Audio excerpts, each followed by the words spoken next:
हमने देखा था कि इसके पहले वाला अध्याय जो था उसमें अघासुर का वध हुआ था, है ना।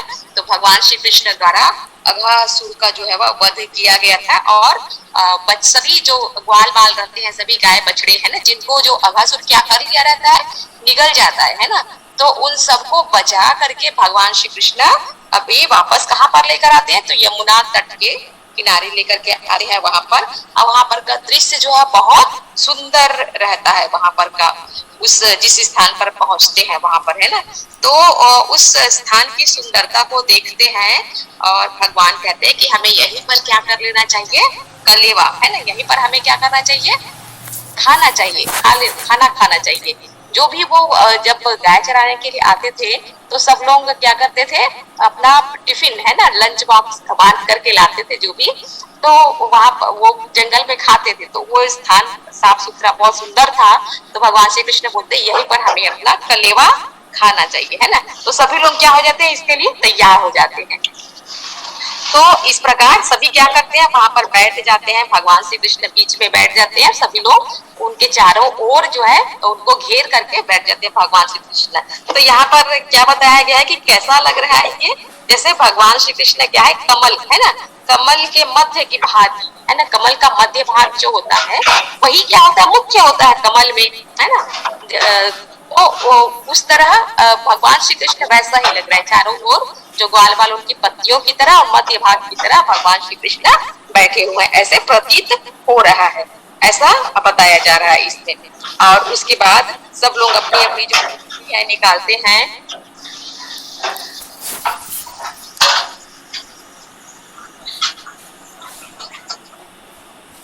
जो भी खाने पीने का उनका सामान रहता है वो सब कुछ निकालते हैं, और सब लोग बैठ करके बहुत प्रसन्नता के साथ, क्योंकि भगवान श्री कृष्ण स्वयं क्या है, आनंद के आकार है ना। तो जो भी भगवान श्री कृष्ण के साथ रहेगा उसको तो प्रसन्नता होगी ही, है ना, और उनको किसी भी प्रकार का, किसी चीज का कोई भी भय नहीं रहता है।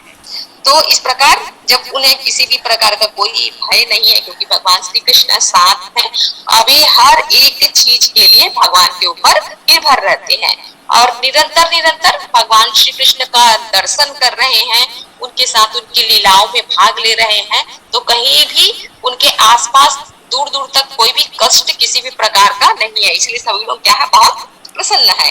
तो इस प्रकार प्रसन्नता के साथ वो क्या कर रहे हैं, भगवान श्री कृष्ण के साथ अपना कलेवा जो है वो ग्रहण कर रहे हैं।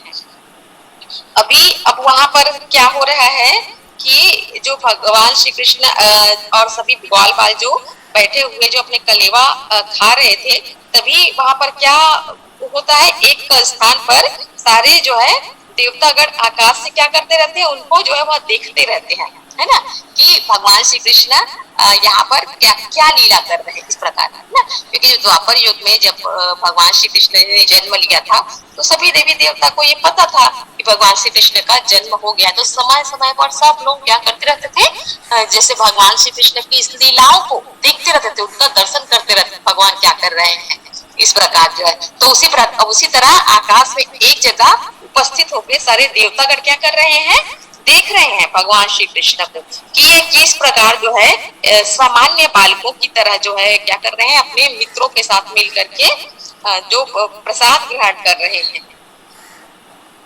और जब वो देखते हैं इस प्रकार कि सभी मित्र, उनके मित्र जो है उनके साथ कितनी प्रसन्नता में है, उनको किसी भी प्रकार का कोई भी भय नहीं है, इस प्रकार वो देख रहे हैं। तो उसी समय एक और घटना घटती है।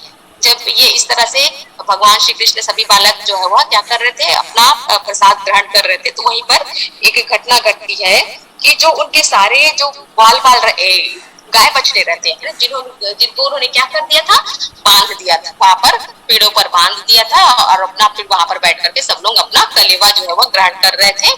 तो वहां पर क्या होता है कि सारे जो उनके गाय बछड़े रहते हैं वो सब क्या होते हैं, वो गायब हो जाते हैं वहां से। तो जब वो जैसे खाते रहते हैं, हम लोग अपने सामान के ऊपर भी नजर बनाए रखते हैं ना, कुछ काम करते हुए, तो उसी तरह वो ग्वाल बाल भी खाते खाते बीच में अपने गाय बछड़ों को देखते रहते हैं। तो जब वो देखते हैं कि वो उनकी गाय बछड़े तो वहां पर है ही नहीं जहाँ पर वे बांधे हुए थे, तो वो क्या हो जाते हैं, वो भयभीत हो जाते हैं तुरंत, उनको लगता है कि अरे कहाँ चले गए, है ना। इस प्रकार वो जब देखते हैं और गाय बछड़े दिखाई नहीं देते तो क्या चिल्लाते हैं कि चिल्लाने लगते हैं, कृष्णा कृष्णा करके चिल्लाने लगते हैं, कृष्ण भगवान श्री कृष्ण को चिल्लाने लगते हैं। अच्छा, ऐसा क्यों करते हैं? क्योंकि जब भी कोई भी किसी भी तरह का जब भय का समय होता था तो भगवान श्री कृष्ण ही क्या करते थे, उनकी रक्षा किया करते थे सबकी।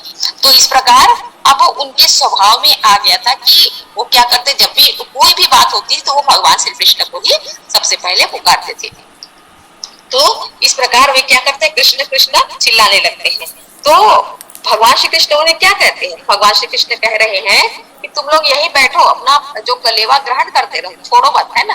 भगवान श्री कृष्ण सोचते हैं कि ये छोड़ करके क्यों जाएंगे यहाँ से, क्योंकि इतना अच्छा यहाँ पर प्रसाद ग्रहण करते हैं, सब लोग इतनी प्रसन्नता की स्थिति में है ना, सब लोग बहुत प्रसन्न है। तो भगवान श्री कृष्ण स्वयं नहीं चाह रहे थे कि ये जो है इस स्थान पर अपने आनंद को त्याग करके चिंता में उन गाय बछड़ों की खोज में निकल जाए। तो भगवान श्री कृष्ण क्या कह रहे हैं कि तुम क्या करो, यहीं पे रुको, तुम प्रसाद अपना ग्रहण करो, कलेवा अपना खाते रहो, तुम्हें छोड़ने की कोई आवश्यकता नहीं। तो मैं जाता हूँ, है ना, मैं जाता हूँ और मैं देखता हूँ कि गाय बछड़े जो है वो कहाँ चले गए हैं, है ना। तो इस प्रकार भगवान श्री कृष्ण अपने मित्रों को कहते हैं कि तुम लोग सब यहीं पे बैठे रहो, मैं एक बार देख करके आता हूँ, है ना। जैसा हम लोग बोलते हैं कि यहीं पर तो होंगे, है ना, कोई भी सामान हमारा जब दिखाई नहीं देता तो हम एक पल के लिए क्या सोचते कि यही कहीं ही होगा। तो उसी तरह जो भगवान श्री कृष्ण बोलते हैं कि मैं देख के आता हूँ, तो सब उनके मित्रों को भी लोग लगता है कि हाँ भाई गाय बछड़े जाएंगे कहाँ, हो सकता है जो उनकी रस्सियां जो खुल गई होंगी तो यही आसपास जो है वो घूम रहे होंगे। तो इस प्रकार वो क्या करते हैं, भगवान श्री कृष्ण उनको ढूंढने के लिए निकल पड़ते हैं। अब वो ढूंढते ढूंढते कहाँ चले जाते हैं, सारे गुफाओं में खोजते हैं, झाड़ियों में खोजते हैं, सारे जो है पर्वतों में जा करके जंगल में वो खोजते हैं गाय बछड़े जो है वो कहाँ गए हैं। लेकिन उनको जो है जो क्या मिलता दिखाई नहीं देते, गाय बछड़े जो है वो दिखाई नहीं दे रहे हैं कि ये कहाँ चले गए हैं। तो इस प्रकार अभी जो है भगवान श्री कृष्ण भी क्या कर रहे हैं, खोज रहे हैं उनको, गाय बछड़ों को, लेकिन गाय बछड़े उनको मिले ही नहीं। अब आगे क्या होता है, एक पैराग्राफ और आगे हम लोग पढ़ते हैं कि आगे क्या हो रहा है इसमें। तो अनीता माती ये लीला है, ब्रह्म विमोहन लीला कहते हैं। आप सब लोग भी इस कहानी के बारे में कई बार जो है वह सुन चुके होंगे और हम लोग बार बार अपने गीता क्लास में, भागवतम क्लास में भी इस कहानी का उल्लेख जो है वो करते हैं कि ब्रह्म विमोहन लीला में क्या हुआ था। तो उसी लीला के बारे में इस अध्याय में चर्चा की गई है। तो यहाँ पर क्या बता रहे हैं कि जब सारे गाय बछड़े जो है खो जाते हैं, है ना, जंगल में खो गए, वो कहीं दिखाई नहीं दिया। भगवान श्री कृष्ण स्वयं उनको सभी जगह जंगल में खोज के आ गए, लेकिन भगवान श्री कृष्ण को भी गाय बछड़े जो है वह मिले ही नहीं। तो अभी अब आगे क्या बताया जा रहा है कि इससे पहले वो जो कथा हमने पढ़ी थी ना अभी, है ना, ये आप लोग अध्याय 13 पढ़ रहे हैं, अध्याय 12 में हमने अघासुर का वध पढ़ा था। तो उसमें क्या हुआ था उस को लेकर के बताया गया, उस प्रसंग के बारे में इसमें वर्णन आता है कि उस समय जैसे अभी सभी देवतागण क्या कर रहे थे, भगवान की इस लीला को देख रहे थे। तो उसी तरह जब अघासुर लीला के उन लोग क्या कर रहे थे, दर्शन कर रहे थे अघासुर लीला में, तो वो देखते हैं कि भगवान श्री कृष्ण ने क्या किया है, सबको बचा करके, गाय बछड़ों को बचा करके वो यमुना नदी के किनारे तक ले आते हैं। तो सबको जो है भगवान की इस लीला को देख करके बहुत अधिक जो है वह विस्मय होते रहता है ये भगवान की इस लीला को देखते हुए। तो उसी समय सारे देवी देवता रहते हैं साथ में, और साथ ही साथ उनके और कौन रहते हैं, तो ब्रह्मा जी भी रहते हैं। तो ब्रह्मा जी के बारे में क्या बताया गया है कि विष्णु की नाभि से उगने वाले कमल पुष्प से जन्म लेने वाले ब्रह्मा, है ना। तो हम सभी जानते हैं कि जो गर्भोदक्षाई विष्णु है ना, भगवान का जो पुरुष अवतार, 3 प्रकार के पुरुष अवतार हम लोग पढ़ते हैं भगवान का, है ना। पहला है कारणोदक्षाई विष्णु, दूसरा है गर्भोदक्षाई विष्णु और तीसरा क्षीरोदक्षाई विष्णु। तो दूसरे नंबर के जो विष्णु है गर्भोदक्षाई विष्णु, गर्भोदक्षाई विष्णु के नाभि से एक कमल उत्पन्न होता है और उस कमल पर ब्रह्मा जी का जन्म होता है ना। तो इसलिए जो यहाँ पर बताया गया है कि ब्रह्मा जी कौन है, उनके प्रथम पुत्र है भगवान श्री कृष्ण के। तो ब्रह्मा जी भी क्या कर रहे हैं, इस सभी देवी देवता के साथ भगवान की लीला को देख रहे हैं, है ना।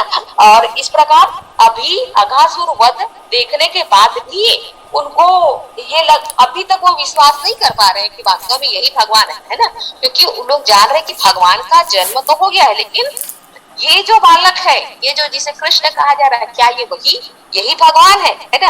तो देखिए इसमें बताया गया कि किस प्रकार जो देवी देवता है, जो इतने ज्ञानी है, प्रथम भगवान का प्रथम पुरुष होने के कारण स्वयं भगवान ने भी उनको ज्ञान दिया है ना, फिर भी उनको भी भगवान के विषय में शंका हो सकती है कि ये भगवान है कि नहीं है ना, इस विषय में बताया गया। तो इस प्रकार बहुत इसके कार्य को देखकर आश्चर्यचकित भी होते कि ये कैसा कार्य कर सकते हैं, फिर भी उनको क्या हुआ है कि वो अभी देखना चाहते हैं कि भगवान और आगे क्या कर सकते हैं, या फिर सोचिए एक तरह से उनकी परीक्षा ले रहे हैं भगवान की वास्तव में ये भगवान है कि नहीं है ना। तो क्या करते हैं कि जब ये सारे ग्वाल बाल गाय बछड़े जो है वो खो जाते हैं, तो वास्तव में ये गाय बछड़े कहीं खो नहीं गए हैं, कहीं चले नहीं गए हैं अपने आप से, इनको किसने गायब कर दिया है, तो ये ब्रह्मा जी ने ही क्या कर दिया, उनको गायब कर दिया कि चलो तो मैं देखूं कि भगवान श्री कृष्ण ये अगर भगवान है तो ये क्या करेंगे आगे, है ना, इसकी आगे की लीला क्या है ना। अगर मैं ऐसा कुछ समस्या उत्पन्न कर देता हूँ तो कैसे इसका समाधान निकालेंगे, ये क्या करेंगे इसके बारे में, है ना। तो ये वो जानना चाहते थे, तो क्या करते हैं ब्रह्मा जी, सारे गाय बछड़ों को गायब कर देते हैं, गायब करके कहाँ ले जाते हैं, वो अपने ब्रह्मलोक में ले जाते हैं, अपने धाम में ले जाते हैं ना। तो जैसे अब कोई पृथ्वी पर कोई चीज है, कोई वस्तु है, कोई प्राणी है, तो अगर वो यहीं पर रहेगा, इस पृथ्वी में रहेगा, तो किसी तरह से खोज लिया जाए उसको, है ना। लेकिन जो यहाँ पर है ही नहीं, जो कहाँ चला गया है, उधर ब्रह्मा जी के धाम में चला गया, कैसे ढूंढेंगे, तब तो वो दिखाई देना मुश्किल ही है। तो इसी तरह गाय बछड़े तो मिलने से रहे, है ना। तो अब भगवान को तो समझने में देर नहीं लगेगी ना, क्योंकि वो स्वयं भगवान है, भले ही देवता उनको ना समझे भगवान को, लेकिन भगवान भले ही अभी क्या है, किस रूप में है, छोटे से बालक के रूप में है, फिर भी वो समझ जाते हैं कि ये किनका काम है, किसने किया है ये सारा, ब्रह्मा जी का काम है ना। ब्रह्मा जी स्वयं देखना चाहते कि ये वास्तव में यही भगवान है कि नहीं है, अगर भगवान है तो इस समस्या का समाधान कर पाते हैं कि नहीं कर पाते, और करते भी है तो किस तरह से करते हैं, आगे ये क्या करेंगे इसके लिए, ये वो देखना चाहते थे। तो इस प्रकार अब वो तो सारे ग्वाल बाल को लेकर के चले जाते हैं। अब भगवान श्री कृष्ण यहाँ पर क्या सोचते हैं कि अब ब्रह्मा जी ने तो इन सबका क्या कर लिया, अपहरण कर लिया, अब ना केवल ग्वाल अलग है ना, ना केवल गाय बछड़ों का, बल्कि जब वो गाय बछड़े नहीं मिलते तो भगवान उन अपने मित्रों के पास वापस जाते हैं बताने के लिए कि भाई जो गाय बछड़े जो नहीं मिले, है ना। लेकिन वहां पर जाकर के क्या देखते हैं, वहां पर जाकर के देखते हैं कि सारे जो उनके मित्र रहते हैं, सारे ग्वाल बालक रहते हैं, वो सब भी क्या हो गए हैं, गायब हो गए हैं, है ना। तो अब भगवान श्री कृष्ण को तो समझ में आ जाता है कि ये किसका काम है, ब्रह्मा जी का काम है ना। अब किस लिए क्या सोच करके किया, ये सब कुछ भी भगवान श्री कृष्ण समझ जाते हैं। तो वास्तव में भगवान कृष्ण क्या चाहते हैं यहाँ पर, वो स्वयं उनकी शंका का समाधान करना चाहते हैं कि भाई इसके मन में जो भी प्रश्न है इसको उत्तर जो है वह मिल जाना चाहिए, और मैं कौन हूँ, मैं स्वयं भगवान हूँ, तो मेरी क्या स्थिति है ये भी इनको समझ में आना चाहिए, है ना। तो इस प्रकार भगवान श्री कृष्ण भी उनको ये बात समझाना चाहते थे, इसीलिए भगवान श्री कृष्ण अब स्वयं लीला करने लगते हैं, है ना। और क्या करते हैं भगवान श्री कृष्ण ने, जितने भी तरह के जो ग्वाल बालक थे और जो गाय बछड़े थे, उन तरह से अपना ही पूरा विस्तार बना लिया। तो इसमें बताया गया है कि सभी क्या होते हैं, हम देखते हैं कि जितने भी तरह के प्राणी होते हैं इस पृथ्वी में, हम लोग देखते हैं अपने आसपास, है ना, चाहे इंसान हो, चाहे पेड़ पौधे हो, चाहे जो है वो पशु पक्षियां हो, सब क्या होते हैं एक दूसरे से भिन्न भिन्न होते हैं, सबका स्वभाव भी और जो देखने में और जो उनके शरीर की बनावट सब कुछ भिन्न भिन्न होते हैं, लेकिन वास्तव में ये सब कौन होते हैं, ये सब भगवान के अंश ही होते हैं। तो भगवान के लिए तो बहुत आसान है, किसी दूसरे के लिए हम एक ही जैसा कोई दो चीज बना ले, ये हम जैसे इंसानों के लिए मुश्किल हो सकता है, लेकिन भगवान के लिए इसमें कोई भी मुश्किल नहीं है। तो भगवान ने क्या किया, उसी तरह से अपना विस्तार जो है पूरा बना लिया, सारे ग्वाल भी स्वयं बन गए, सारे गाय बछड़े भी स्वयं बन गए। अब सब कौन है, जितने भी तरह के बालक थे सब भगवान श्री कृष्ण है, सारी गाय भी भगवान श्री कृष्ण है, उनके बछड़े भी भगवान श्री कृष्ण है ना। तो इस प्रकार उन्होंने विस्तार करके ये सारे ग्वाल बालक जो है वो बना लिए। क्यों ऐसा किया, क्योंकि अब जब वो अकेले जाएंगे, क्योंकि वो तो सारे अब इस यहाँ पृथ्वी पर तो रहे नहीं, भगवान श्री कृष्ण उनको अभी कहाँ से ढूंढ के लाई। वैसे भगवान के लिए बहुत आसान था, लेकिन भगवान को भी तो लीला करना था यहाँ पर। भगवान श्री कृष्ण चाहते तो तुरंत उनको वहां से वापस ले आ सकते थे, है ना। लेकिन भगवान श्री कृष्ण भी सभी को, जो देवी देवता को और विशेषकर ब्रह्मा जी को दिखाना चाहते थे कि भगवान जो है वह किस प्रकार यहाँ इस धरती में रहते हुए सब कुछ समझ सकते हैं, सब कार्य कर सकते हैं। और साथ ही साथ इसके पीछे जो है और भी बहुत सारे कारण थे जिसके कारण ये इस प्रकार की लीला जो है हुई थी। तो ब्रह्मा जी भले ही सोच रहे हैं कि ये मैंने गायब किया है ना, लेकिन इसके पीछे कुछ और भी कारण था जिसके लिए ब्रह्मा के द्वारा इन सबको क्या करवा दिया गया था, गायब जो है वो करवा दिया गया था। तो ये सब भी भगवान की क्या थी, इच्छा थी, भगवान की लीला थी। इस प्रकार जो है ब्रह्मा जी ये कार्य करे और भगवान अपनी लीला को आगे जो है वह बढ़ा सके। तो इस प्रकार जो भगवान क्या करते हैं, सब विस्तार कर लेते हैं अपना, है ना। सारे ग्वाल बालक बन जाते हैं और सारे पशु ये गाय बछड़े भी बन जाते हैं। क्योंकि भगवान श्री कृष्ण क्या सोच रहे हैं कि अभी मैं अकेला वापस जाऊंगा तो सभी जो है गोपिकाएं जो है पूछेंगी कि उनके बच्चे कहाँ गए, उनकी गाय बछड़े सब कहाँ गए, तो मैं उनको क्या कहूंगा, है ना। क्योंकि भगवान श्री कृष्ण उनके साथ है, तो भगवान श्री कृष्ण की जिम्मेदारी है कि वो बताएं। भले ही अगर वो ना नहीं ला सकते, लेकिन क्या हुआ ये तो उनको बताना ही पड़ेगा सबको, तो मैं उनको क्या कहूंगा। तो इस प्रकार और चलिए भगवान सबको कारण तो बता देते है ना। और कोई इस तरह की घटना हो गई और किसी की अगर मान लो मौत भी हो जाती है, कहने की बात है ना, तो कोई कुछ इसमें कुछ कर तो नहीं सकता। अगर कोई घटना घटती है तो बाल बालक भी कुछ भी नहीं बोलते, लेकिन वो होते क्या, बहुत दुखी हो जाते हैं ना। तो भगवान जो है वो किसी को इस प्रकार दुखी नहीं देख सकते थे। खासकर ये सब कौन थे जो भगवान के साथ लीला कर रहे थे, वो कोई साधारण इंसान तो नहीं थे। ये सभी जो है भगवान के परम भक्त थे। तो भगवान अपने भक्तों को कभी भी दुखी नहीं देख सकते हैं। तो इसीलिए भगवान कृष्ण ने स्वयं विस्तार कर लिया और इस प्रकार सारे ग्वाल बालक बन गए, सारे गाय बछड़े बन गए। स्वयं भगवान श्री कृष्ण भी उनके साथ है और इस प्रकार सभी वहां चले जाते हैं, फिर अभी वापस जो है वह जाने वाले हैं, है ना। तो इस प्रकार देखते हैं कि भगवान ने क्या किया, सब कुछ इन सब का विस्तार जो है वह कर लिया। किस प्रकार विस्तार किया है और ये सब कैसे लग रहे हैं, जैसे कि उष्मा तथा प्रकाश अग्नि के विभिन्न विस्तार है। तो उपमा दी गई, यहाँ पर उदाहरण बताया गया है कि जिस प्रकार उष्मा तथा प्रकाश ये सब क्या है, अग्नि के ही विभिन्न विस्तार होते हैं। अग्नि से ही जब हम आग जलाते हैं तो इसमें से हमसे उष्मा भी मिल जाती है और उसमें से हमको प्रकाश भी मिलता है। तो ये दोनों किसके भाग है, उस इस प्रकार उस अग्नि के ही भाग होते हैं। उसी तरह ये सारे ग्वाल बालक और सारे गाय बछड़े ये सब कुछ भगवान के इसी प्रकार विस्तार है ना। तो इस प्रकार इन सबको लेकर के भगवान जो है अभी वापस जो कहाँ चले जाते हैं, अपने घर की ओर चले जाते हैं, वापस वृंदावन में चले जाते हैं। अब यहाँ पर आने के बाद आगे अब क्या घटना घटती है ना।